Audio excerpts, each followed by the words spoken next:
السلام علیکم ناظرین، علی اردو وائس چینل پر آپ کو خوش آمدید۔ بھوتوں کی ٹرین۔ زندگی میں کچھ نہ کچھ واقعات بہت عجیب ہوتے ہیں جنہیں عقل تسلیم نہیں کرتی، لیکن اس حقیقت سے انکار نہیں کیا جا سکتا کہ کچھ ایسی طاقتوں کا وجود ضرور ہے جو انسان کو کسی نہ کسی موڑ پر تنگ کرتی ہیں اور اکثر و بیشتر نقصان بھی پہنچاتی ہیں۔ میرے ساتھ بھی ایک ایسا ہی واقعہ پیش آیا جسے میں آج تک سمجھنے سے قاصر ہوں۔ میں میڈیکل کا اسٹوڈنٹ تھا اور تعلیم کے سلسلے میں اپنے گھر سے دور ایک کالج میں زیر تعلیم تھا۔ مجھے داخلہ لیے کچھ ہی دن ہوئے تھے کہ گھر سے تار موصول ہوا کہ فلاں رشتہ دار کے ہاں شادی ہے اور تمہارا جانا بہت ضروری ہے، چنانچہ ہاسٹل سے جلد از جلد شہر آ جاؤ۔ میں نے بڑی مشکل سے چھٹی کی درخواست منظور کروائی ہاسٹل وارڈن سے اور سامان باندھ کر ریلوے اسٹیشن چل پڑا۔ جب میں اسٹیشن پہنچا تو کافی رات ہو چکی تھی۔ وہاں ایک عجیب سا سناٹا پھیلا ہوا تھا۔ بکنگ آفس تک گیا لیکن وہاں بھی کوئی موجود نہیں تھا۔ میں نے سوچا کچھ دیر رک کر انتظار کر لیتا ہوں، کیا پتا بکنگ کلرک کسی کام سے اپنی سیٹ سے اٹھا ہو یا شاید واش روم وغیرہ گیا ہو۔ 2 منٹ، 10 منٹ، پھر 20 منٹ، پھر 1 گھنٹہ، لیکن بکنگ کلرک کا کہیں پتہ نہیں تھا۔ حیرانی کی بات یہ تھی کہ اس وقت یہاں اسٹیشن پر کوئی اور فرد نظر نہیں آ رہا تھا۔ بہرحال میں انتظار کرنے لگا۔ مجھے پیشاب کی حاجت ہوئی تو پٹری پر بیٹھ کر پیشاب کرنے لگا۔ پھر اچانک ریل کی پٹریوں پر کچھ تحریک سی ہوئی۔ پھر دور سے ایک ٹرین پلیٹ فارم کی طرف آتی ہوئی دکھائی دی۔ دل میں اچانک خیال آیا کہ اس چھوٹے سے اسٹیشن پر ٹرین کتنی دیر رکتی ہوگی؟ یہی کوئی 1-2 منٹ۔ کیوں نہ یہ کروں کہ ٹرین میں چڑھ جاؤں، ٹکٹ لیتے ہوئے کہیں ٹرین نہ نکل جائے۔ ٹکٹ راستے میں بنوا لوں گا۔ یہ خیال آتے ہی میں جلدی سے اٹھا اور ایک ڈبے میں چڑھ گیا۔ میرے سامان میں ایک بیگ تھا جس میں میرے چند کپڑے، ایک جوتوں کا جوڑا اور کچھ ضروری چیزیں۔ یہ بیگ میرے کندھے سے لٹکا ہوا تھا۔ بہرحال میں ڈبے کے اندر پہنچ گیا۔ ڈبے کے نیم تاریخ ماحول میں مجھے ایک مرد، ایک عورت اور ایک بچہ نظر آئے۔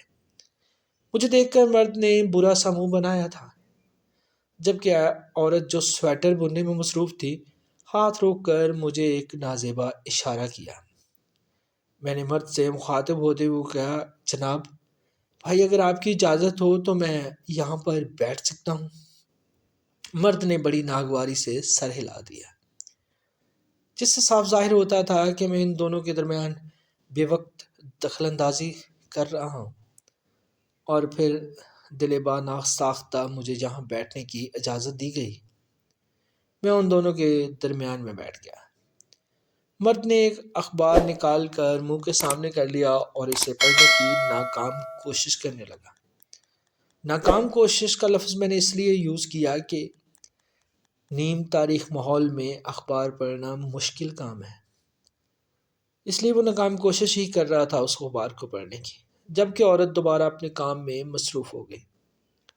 ابھی مجھے بیٹھے 2 ہی منٹ گزرے ہوں گے کہ ٹرین اچانک چل پڑی اور مجھے شدید جھٹکا لگا۔ ٹرین ایک دم ہی پوری سپیڈ کے ساتھ دوڑنے لگی۔ عام حالات میں اتنی اچانک اتنی تیز رفتاری سے ٹرین نہیں چلتی۔ یہ ایک حیران کن بات تھی۔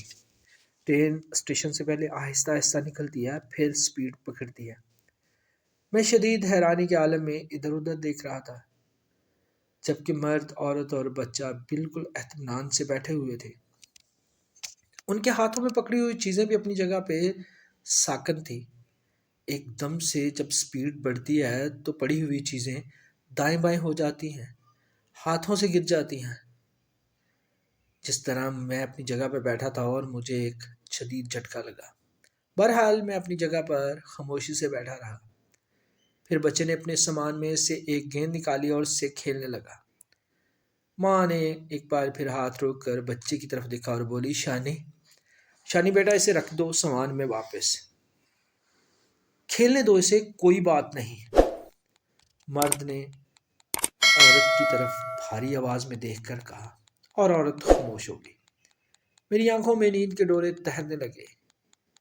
میری ایک عادت تھی کہ میں جب بھی سفر کرتا تھا تو سفر ہونے کے چند ہی منٹ بعد میری آنکھیں بند ہونا شروع ہو جاتی تھی اور پھر ایسا ہی ہوا، میری آنکھیں بند ہونے لگی، لیکن اچانک مجھے آنکھیں کھولنا پڑی۔ میں نے آدھی کھلی آنکھوں سے اس بچے کی طرف دیکھا جو مسلسل گیند سے کھیل رہا تھا۔ پھر اچانک گیند ٹرین کی کھڑکی سے باہر چلی گئی اور میں نے صاف دیکھا کہ بچے نے پھرتی سے ہاتھ بڑھا کر ٹرین سے باہر گیند کو پکڑ لیا۔ خدا کی پناہ، کیا ایسا ہو سکتا ہے؟ بچے کا ہاتھ اتنا لمبا ہو جائے گا؟ کیا ایک چھوٹے سے بچے کا ہاتھ اتنا لمبا ہو سکتا ہے؟ میری آواز بند سی گئی، میری پوری آنکھیں کھل گئی۔ میں ابھی پوری ٹانگیں کھول کر بیٹھ گیا۔ پھر اس کے بعد جو ہوا وہ میرے ہوش اڑانے کے لیے کافی تھا۔ اس بار گیند مرد والی کھڑکی کی طرف سے باہر نکل گئی، جسے مرد نے اپنا ہاتھ لمبا کر کے پکڑ لیا۔ مارے خوف کے میری آواز نہیں نکل رہی تھی۔ پہلے شاید میں اپنا وہم سمجھا تھا، لیکن اب تو میں نے اپنی پوری کھلی آنکھوں سے دیکھ لیا تھا۔ اتنا اندازہ تو ضرور ہو گیا تھا کہ کوئی نہ کوئی گڑبڑ ضرور ہے۔ میں نے ہمت کر کے ان سے بات کرنے کی کوشش کی۔ کیا کیا آپ نے ابھی اپنا ہاتھ لمبا کر کے گیند باہر سے پکڑی ہے؟ میں نے ٹوٹی پھوٹی آواز میں اس مرد سے سوال کیا۔ ان تینوں نے بر وقت ایک دوسرے کی طرف دیکھا اور پھر مرد نے انتہائی بھاری آواز میں کہا، ہاں، میں نے گیند باہر سے پکڑی ہے، اور اس طرح پکڑی تھی میں نے یہ گیند۔ مرد کا ہاتھ انتہائی حد تک لمبا ہوتا گیا اور میری چیخیں نکلنے لگی۔ پھر ایک اور عجیب منظر رونما ہوا۔ اچانک ہی ٹرین کا ڈبہ باسکٹ بال گراؤنڈ کی شکل میں آ گیا۔ اسی گیند کا حجم باسکٹ بال کی گیند کے برابر ہو گیا جو چند لمحے پہلے اس بچے کے ہاتھ میں تھی۔ ڈبے میں ایک جانب باسکٹ بال کورٹ نمودار ہوا اور اب مرد، عورت اور بچہ اپنی اپنی جگہ پر کھڑے ہو گئے۔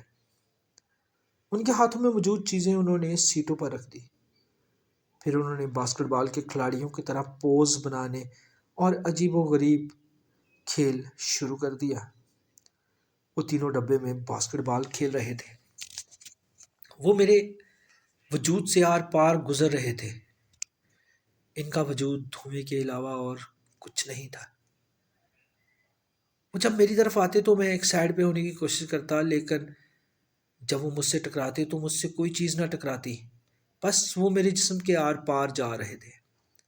وہ خوب شور مچا مچا کر ایک دوسرے سے بال چھین رہے تھے، ہاتھ لمبے کر کر کے ایک دوسرے کو ڈاج دے رہے تھے، اور وہ چھوٹا بچہ جب بھی بال اس کے ہاتھ میں آتا اس کا قد ایک دم لمبا ہو جاتا اور باسکٹ کے نزدیک ہو جاتا۔ اور یہ سارا منظر دیکھ کر میرے اوپر لرزہ طاری ہو گیا، میرے جسم سے پسینہ نکلنا شروع ہو گیا۔ کچھ ہی دیر بعد جب وہ سب ناچنے لگے اور ساتھ میں ایک پرانا گانا گنگنانے لگے، میں شدید خوف اور پریشانی کے عالم میں ان کو دیکھ رہا تھا۔ مجھ پر بے ہوشی طاری ہونے لگی اور میری چیخیں نہیں نکل رہی تھی۔ پھر بھی مجھے ایسا لگ رہا تھا کہ جیسے چیخ چیخ کر میرے حلق میں تکلیف ہونے لگی۔ کچھ سمجھ نہیں آ رہا تھا۔ عقل اس بات کو تسلیم کرنے سے قاصر تھی۔ اچانک ایک ٹرین کا ڈبہ باسکٹ بال کا میدان کیسے بن گیا؟ اچانک ہی ان کے ہاتھ اور پاؤں اتنے لمبے کیسے ہو رہے ہیں؟ میں شدید خوف اور دہشت کے عالم میں چیخا، تم لوگ یہ کیا کر رہے ہو؟ کیا ہے یہ سب؟ اچانک ان تینوں نے اپنا کھیل روک کر میری طرف دیکھا اور پھر ایک دوسرے کی طرف دیکھا۔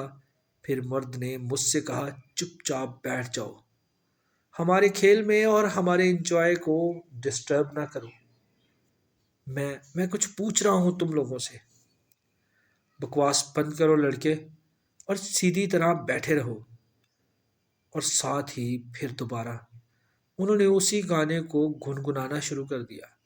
وہ تینوں ہم آواز ہو کر وہ گانا گنگنا رہے تھے اور ساتھ ساتھ ناچ رہے تھے۔ کیسے بیٹھوں سیدھا؟ میں نے ایک بار پھر زور سے چیخا۔ مرد نے ایک لمحے کے لیے عورت کی طرف دیکھا، پھر بچے کی طرف اور پھر مجھے۔ دیکھ کر بولا بہت ڈسٹرب کر رہا ہے تو، اور ساتھ ہی بچہ بولا ابا یہ ہمیں بہت زیادہ ڈسٹرب کر رہا ہے، مجھے یہ ٹرین میں اچھا نہیں لگ رہا، یہ ہمارا کھیل بگاڑ رہا ہے اور یہ ہمارا وقت بھی برباد کر رہا ہے۔ اچھا بچے پھر تم کیا چاہتے ہو؟ اور بات تو تمہاری ٹھیک ہے، ناچ میں بھی مزہ نہیں آ رہا ہے، ابا پہلے اس کا بندوبست کرو۔ وہ تینوں میری طرف بڑھ رہے تھے اور پھر مرد نے میرے دونوں ہاتھ پکڑے جبکہ عورت اور بچے نے ایک ایک ٹانگ پکڑی، اور اس کے بعد مجھے وہ ہوا میں لہرانے لگے۔ میں ایک بار پھر پوری قوت سے چیخنے لگا۔ انہوں نے مجھے ایک جانب اچھال دیا، بڑی زور سے گرا تھا، ہاتھ اور پیروں میں رگڑے لگ گئی تھی اور مجھے کافی چوٹ بھی آئی تھی۔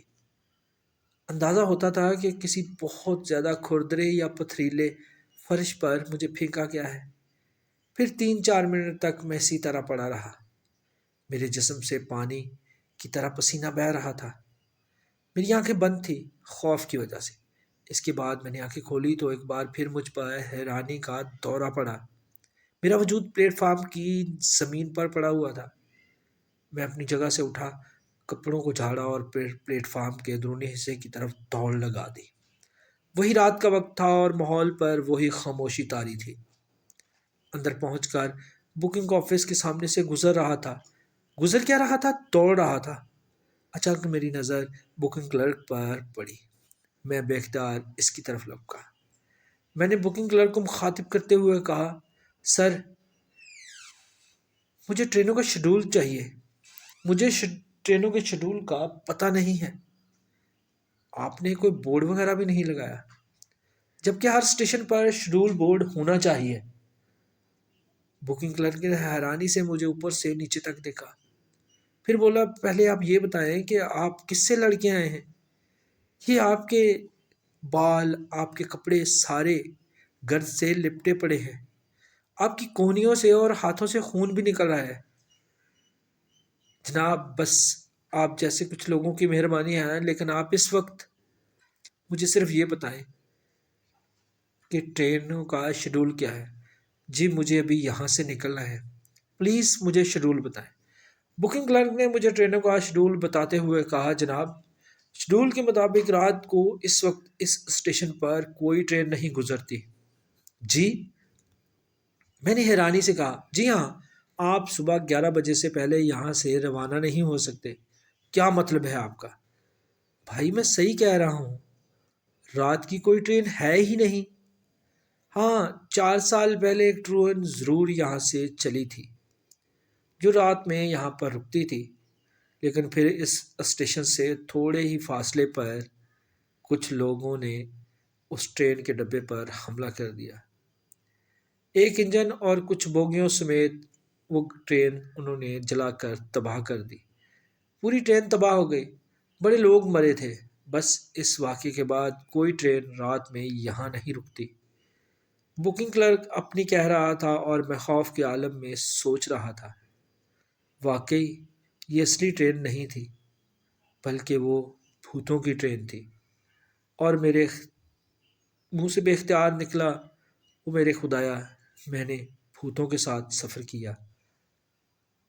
اور یہی بات سوچ کر میں وہاں سے دوڑ پڑا۔